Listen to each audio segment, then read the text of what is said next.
Hello, friends of Golf Course Quality Fertilizer. Well, we did this video on Entice, and we really liked the product, and it's great.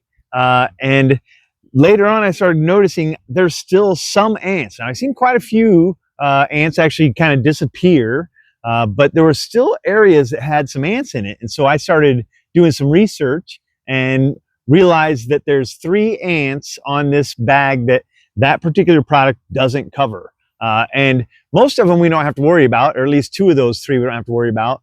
Fire ants is one, and there's another one called pharaoh ants. They're like really tiny, almost like sugar ants you see down in Florida. And that's where you typically find those little guys, is inside a house, not outside.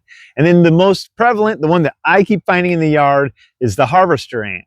And the harvester ant is an interesting one of the ants. It's probably the worst one we could have in the lawn as far as the fact that it actually harms vegetation. So you'll notice where these ants are, how the grass is really suffering. And we just back up a little bit and get away from those ants, and the lawn is thicker and normal, right? And so they're the only ones that really affect it here. They secrete this stuff that actually harms vegetation. Even in landscape beds, they'll harm plants in your landscape bed as well.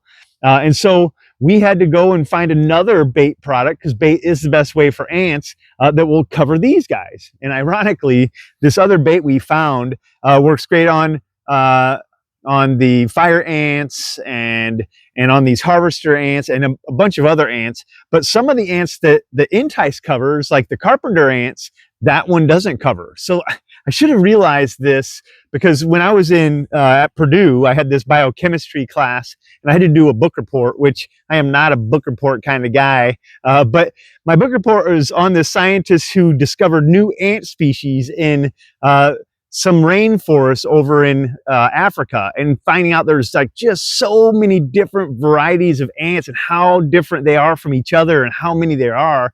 And I should have realized, of course, there's going to be some that this one won't cover, right? So we got to use 2 different products if you happen to have the harvester ants.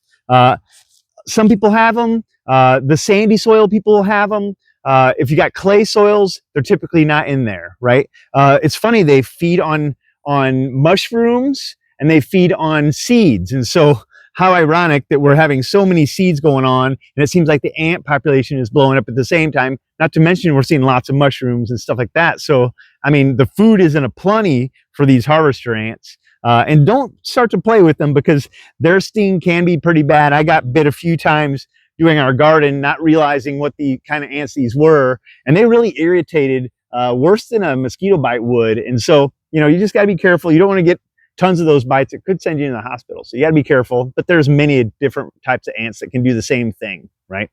Another thing I wanted to also mention is all these solutions to problems in the lawn. It's all to the individual who decides, you know what, I want to treat my ants, or you know what, I'm going to let the ants be. So never feel guilty if you're doing one thing or another. Just remember, some people like to just kind of harmonize with certain things. Other things people just don't like to do because it's hurting their turf, or it might be hurting their dogs, or whatever it may be. So let each people do their own thing, and have a great day. Thanks for listening.